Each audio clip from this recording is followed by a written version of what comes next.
Bonjour et bonsoir, ça dépend les heures que vous nous suivez. Bienvenue à nos fidèles abonnés. Il y a Congo Liberté Télévision, Baïnios Balandaka, président Moustapha, communicateur de l'UDPS, parlementaire debout. Tu étais sur la Nabino un peu pendant au moins 28 minutes si l'actualité au les Kanakati Amboka Nabiso, Baïnios Balingangai, Baïnios Balingibo soutenir Ngai, Boyebi que le président Moustapha, votre frère, n'a pas ça qu'il a un accident. Accident qui est plus grave, il y a eu mes amis au bakufa qui na katia mutukawana engai nazwaki sain nabimaki quand même en bonne santé malgré bozomona misunanga nanu ebongite bozomona ete nzoto eza vraiment bien te ba nyonso bolingi bo soutenir ngai bobenganga na plus 243 89 86 52 097 plus 243 89 86 52 097. Nana problème faut na kota scanner parce que nous tout ça va bien, ils ont vraiment bien té nana problème ya radio parce que ndenge nazwa ki ba choc biloko ko ela ki ngana mutuka munene le tout ça là qui accident il y a eu des morts na kati ya mutuka wana nde bomoni na sali presque une semaine nazo le kate na batando ike pona ko pesa communication na sengi bino ba soutien na bino ba aide na bino pona kota radio scanner et ko zanga te na ko zongi c'est la bino pe merci bisika bozwami merci beaucoup. Actualité toko solana bino pendant moins 28 minutes. Problème ya douane na kati ya République démocratique du Congo toko sola yango. Est-ce que douane congolaise cher aux douanes ezali yango te eza moko ya ba point majeur oyo ezo permettre bisope ba inflation et salema ya mibale eza problème ba commerçant nde ba kenda somba biloko libana ndenge ko yana bango er bazo dénouer biloko douane wana ezo coûter cher eza parmi biloko o ezo pesa biso pénible na kati ya mboka na biso problème à douane to sola pe sous problème ya ba enlèvement na mituka oyo toyoki commerce ya ba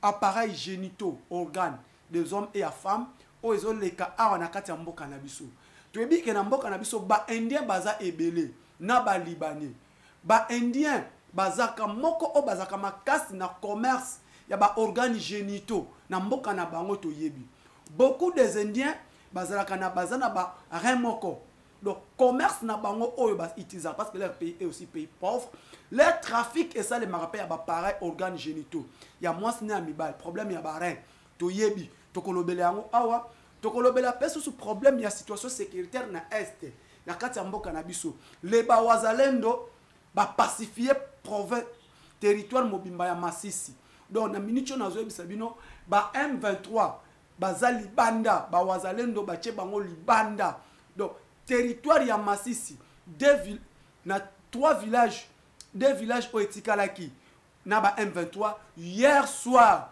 les ba wazalendo ba che bango tout libanda tokolobela na bino susu awa par rapport à la situation sécuritaire rencontre ya chef de l'État na Cyril Ramaphosa au eleki awa lobby tolandi signature et les contrats qui ont été signés entre les deux pays l'Afrique du Sud et la République démocratique du Congo. L'Afrique du Sud est prêt d'envoyer les militaires sud-africains à l'est de la République démocratique du Congo. En même temps aussi, Félix Tshisekedi, ils ont signé les contrats avec la République serbe de Zambie et d'Angola pour évacuer cuivre, minerai à RDC. Et Bimarasu n'a pas tracté, où est profita qu'à profit. C'est-à-dire non, n'a profit à la République démocratique du Congo, mais par rapport au pays, profit à la pays Moussous. Sikoyo est comme la République démocratique du Congo, Zambie et l'Angola.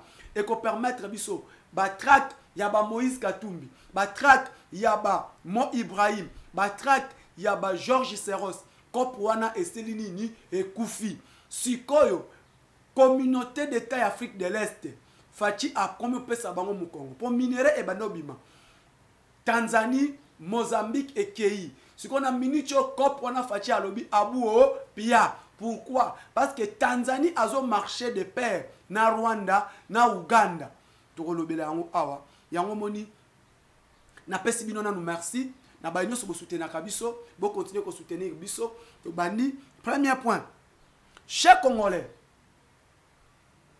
bande konangai mboka na biso République démocratique du Congo.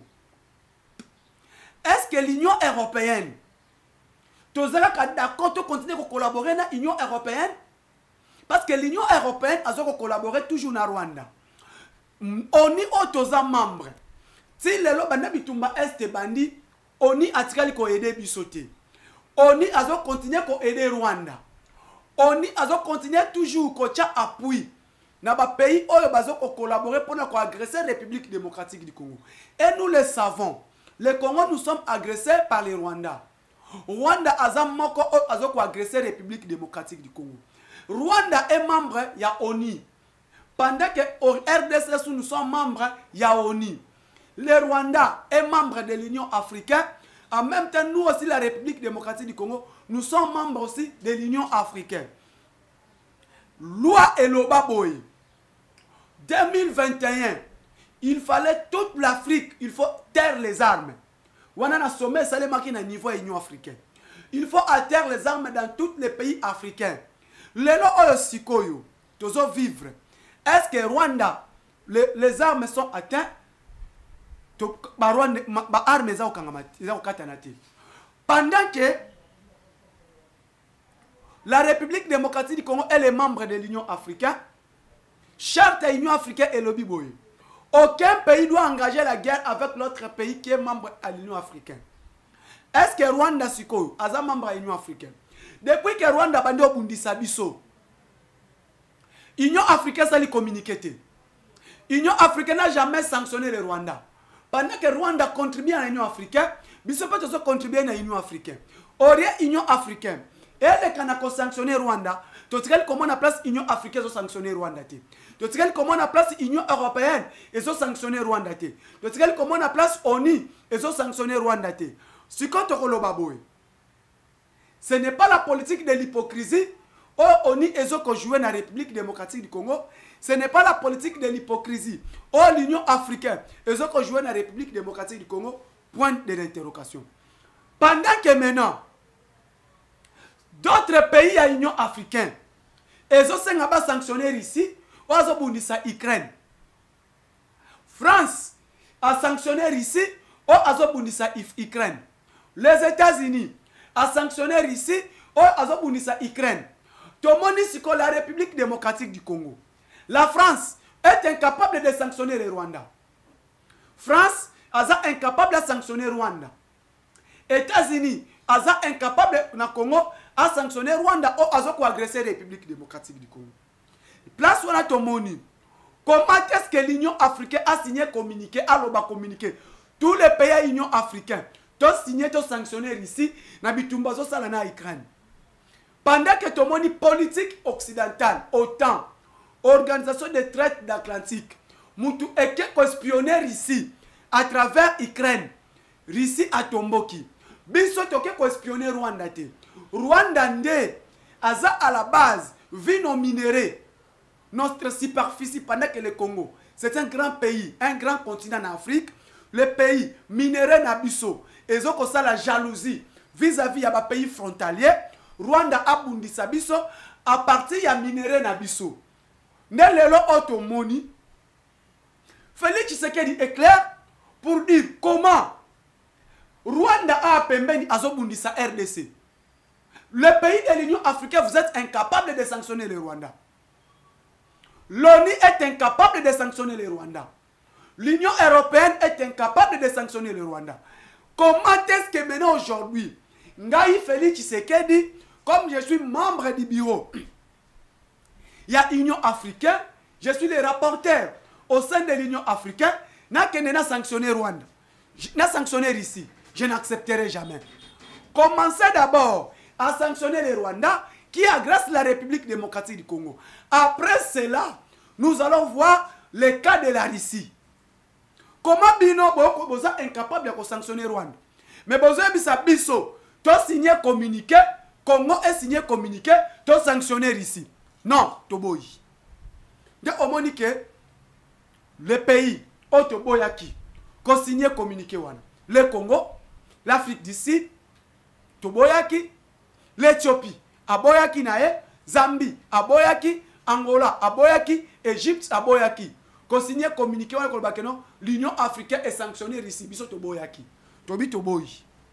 Bino, problème n'a pas de lobby clair. Mais c'est le président de la République, le chef de l'État, Félix Tshisekedi Tshilombo.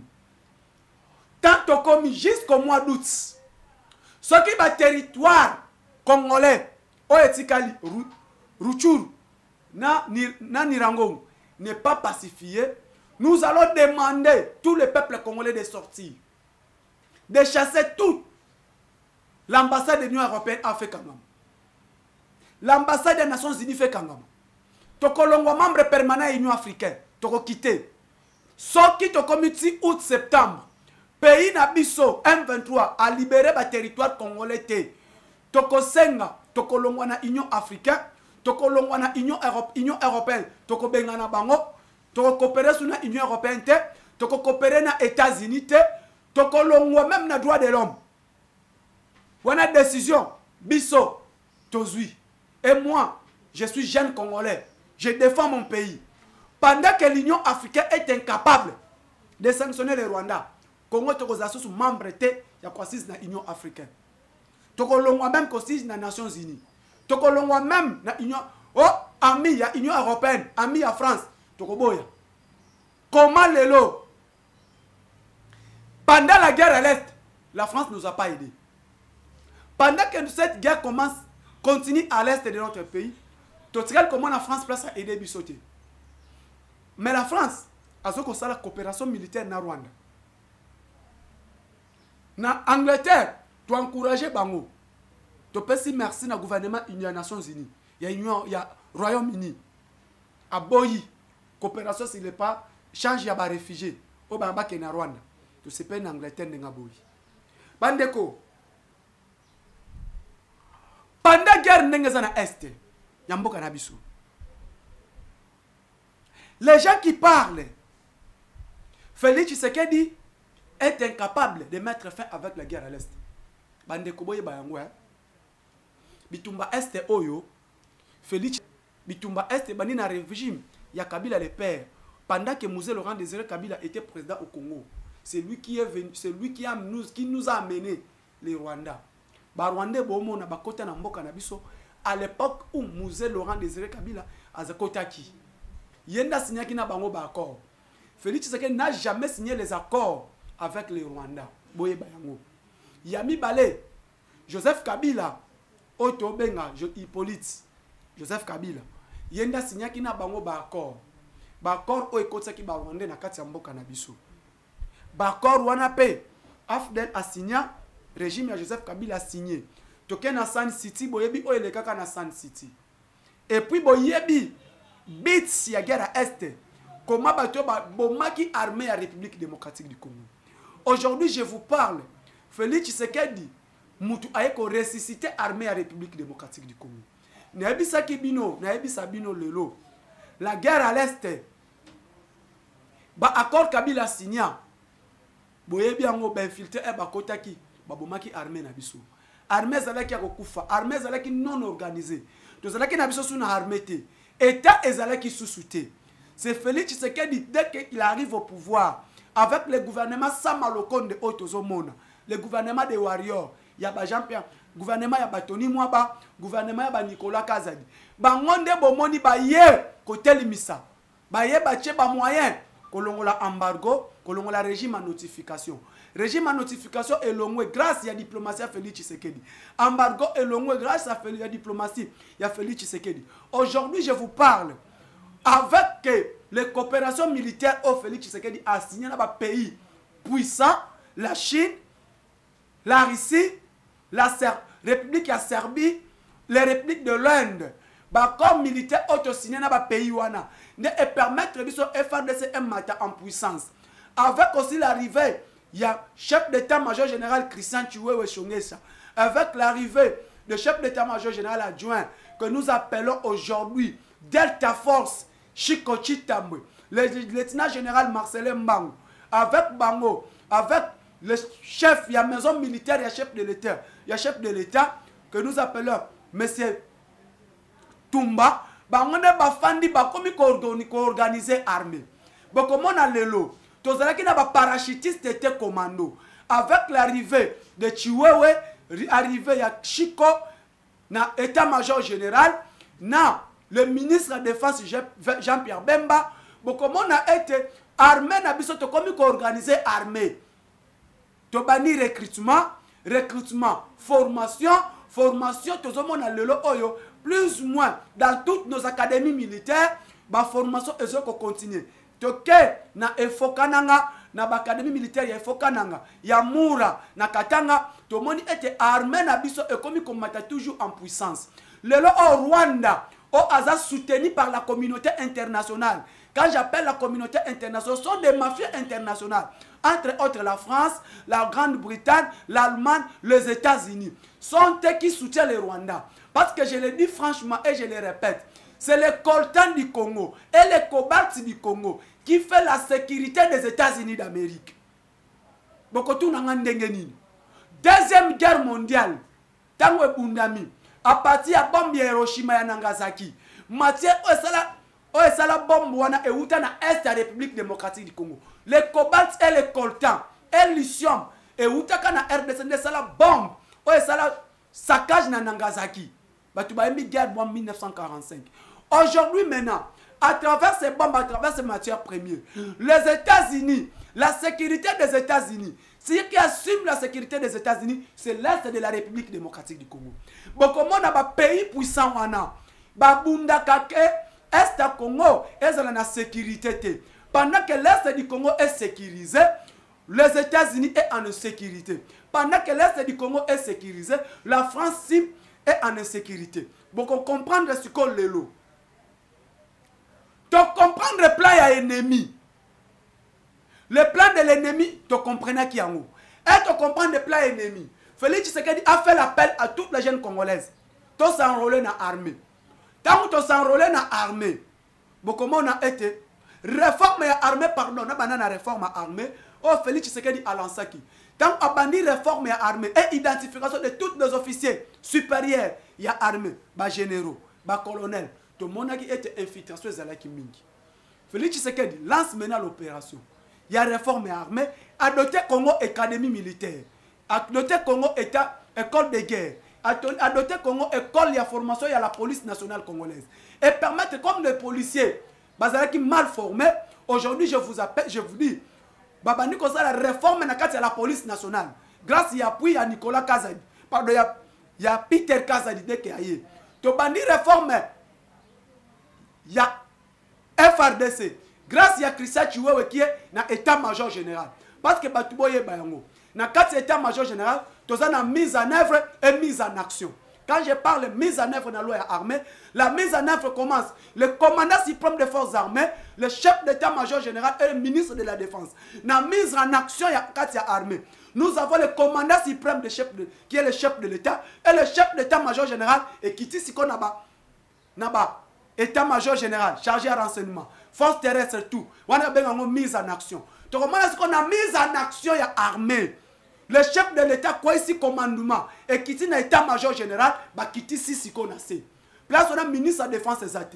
Mais réforme ce que le chef de l'État a mené dans 4 armées. Depuis l'opération on a bandit, il y a mise en œuvre, na mise en action dans 4 états-major général, il y a forces armées.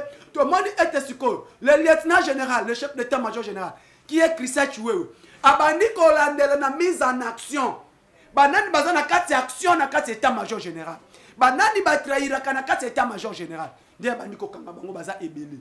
Au moment je vous dis, Kabila a détruit l'armée congolaise. État-major général, il a causé qui n'a pas soukunate. Si quoi tant que bandi ba mise en action. Bon comment na si quoi ok, bandi ko doté armée na biso. D'abord unité de service, unité de commandement, bazo changer tenue d'action na katia est entre Ituri, Nord Kivu et Sud Kivu. Babé ngo tenue de combat, bazo changer bango. Équipement militaire est commis. Nous avons des drones. Drones d'action et drones d'assaut. Nous avions des hélicoptères de combat, des avions de chasse. Tolandi coopération militaire entre Bisson et l'Afrique du Sud. Quand vous voyez l'Afrique du Sud, l'Afrique du Sud c'est la Russie. L'Afrique du Sud c'est la Russie parce que siège, il y a des BRICS et en Afrique du Sud.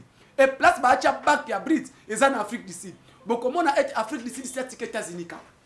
biso peut être chef de l'État, tika ba américain, tika ba européen, sont des aventuriers. Maintenant, il faut marcher avec les pays amis. Au bandini ko aider République démocratique du Congo.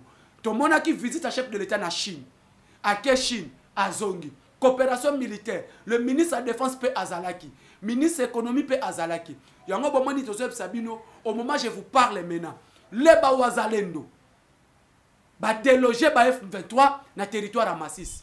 Aujourd'hui, je vous dis ce qui est vrai. Les Bawazalendo, Zami Bali, il faut soutenir Bawango. Bawazalendo va aider mon konzamboka na makambo ebele. Parti à Bitumba oza na est. Bawazalendo wana. Un chef de l'État a lancé une opération. Il y a une semaine passée. Sous l'outan Makenga, Tambo Mwamba, James Kabarebe, James Kabari, y compris Kagame Bakutanaki. Bakutanaki, bits na bango bato baza, Tambo Mwamba représente Kabila. Et Jean-Pierre Nani, Moïse Katumbi était représenté par Olivier Kamitatu. Bazalaki na réunion wana. Bits na bango zalaki siko comment créer toujours l'insécurité continue pour bien imposer dialogue parce que Tolandi Kagame kolele koti a une négociation avec Félix Tshisekedi. Kagame demande le dialogue encore avec Félix Tshisekedi. Là nous disons non. Nous les peuples congolais nous n'accepterons jamais ce dialogue chef de l'État. Donc on négocie jamais na Rwanda. Pour que le Congo puisse être respecté, pour pas respecter le pays Nabiso, il faut tout engager guerre na Rwanda. Ce qui tu engager guerre na Rwanda, to bundi bitumba wana, to bundi na Rwanda, to bundi na Uganda, to beti ba pays wana, na Afrique, ba ko respecter biso. Ce qui to zongi sima, to zonga na table de négociation avec le Rwanda, là non. Pourquoi? Rwanda veut toujours aller en négociation avec nous pour nous imposer sa cahier de charges. Cahier de charges nezanini. Qu'on respecte l'accord au Kabila Signaki. Accord Rwanda-Zanini. Est la République démocratique du Congo. Est la assise ya Rwanda. Est la République démocratique du Congo. Opération économique, douane, gouverneur, chef à sécurité, il y a renseignement. Est occupé par les Rwandais. C'est ça que les accords que Kabila a signés.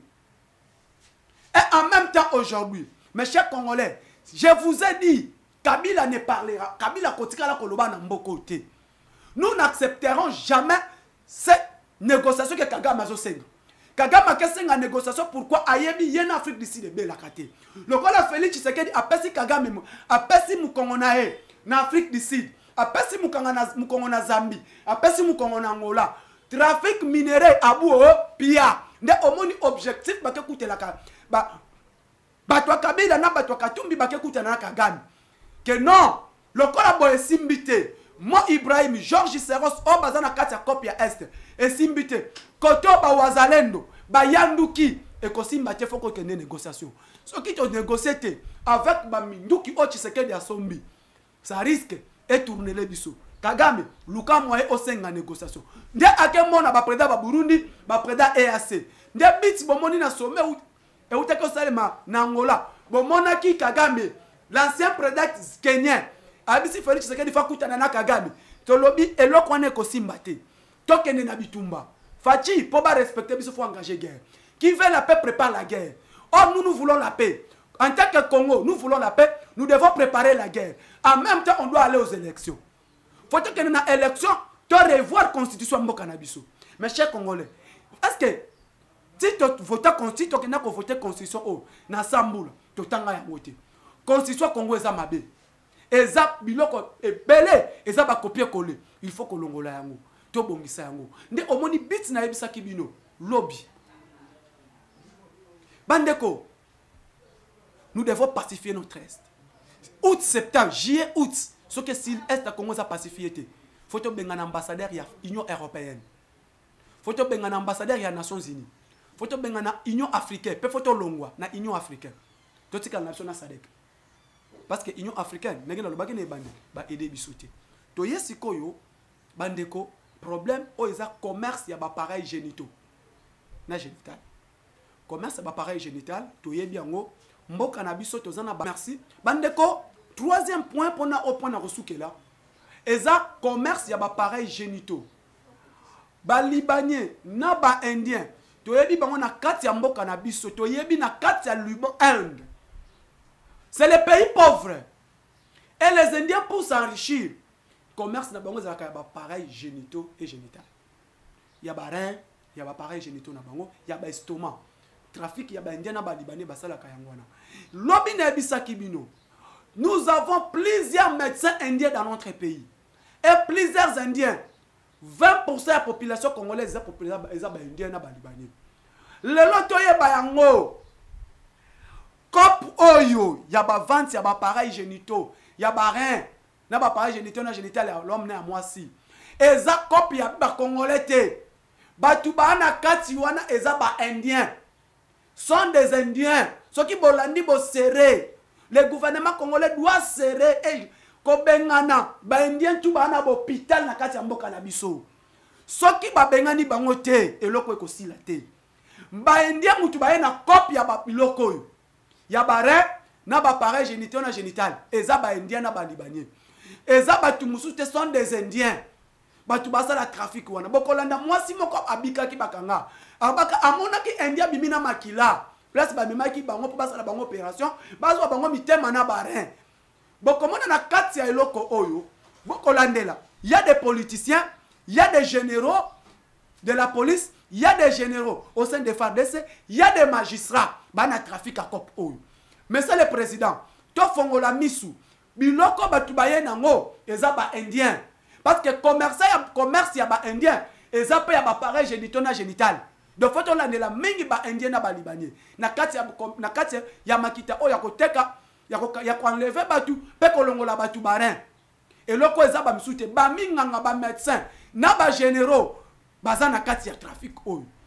Deuxième point bandeko excellence monsieur le ministre des finances Nicolas Kazadi, excellence s'il vous plaît monsieur le ministre toyebi boulot ozo sala musala na yo mutu nyonso tu akoboya ngo se kazandoki na lobaki fois passé inflation na kati eza yote inflation balande la ministre économie mais monsieur le ministre et là mona na baki sa place wana veuillez un peu voir douane le loba congolais ba investisseur belé na ba commerçant et belé ba komi koki mamboka na biso pourquoi douane eza cher.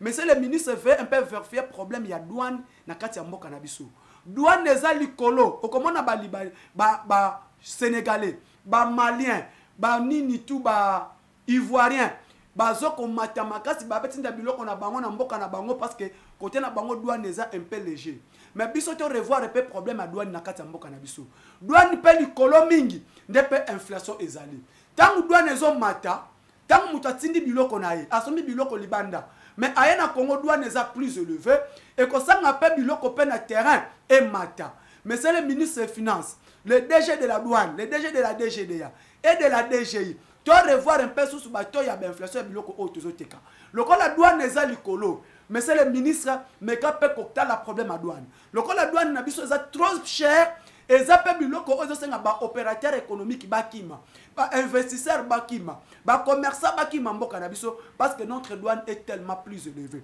Tozui appel wana libanda mboka batu mingi ba bengi biso ba bibo benga Nicolas Kazadi boy bisa monsieur le ministre des Finances à revoir prix ya douane na biso eza tellement cher douane eza likolo.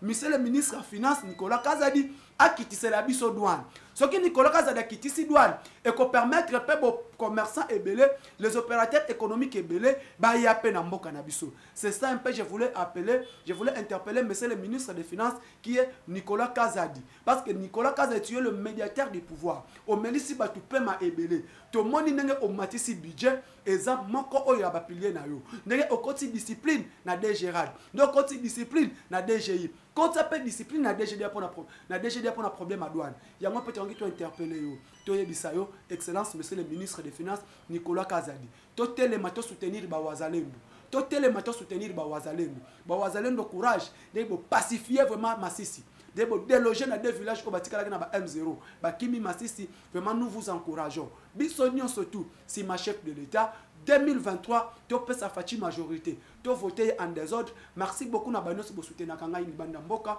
na pesi mbote na mama Rite na pesi mbote na mama Rite merci beaucoup na soutien na yo maman na ngai Angèle Pumbu merci beaucoup ndeko na ngai papa Lucie Espagne Jonas Muka papa André Jamba na États-Unis na pesi bino nyonso mbote na pesi mbote na ba communicateur nyonso tout de fla na Congo Liberté na bazimbote na ndeko na nga Sardou o ala azape moko na pesi mbote na Mardoché devant les caméras to bengaka empreinte digitale plus 243 89 86 52 097 plus 243 89 86 52 097 je dis et je vous remercie.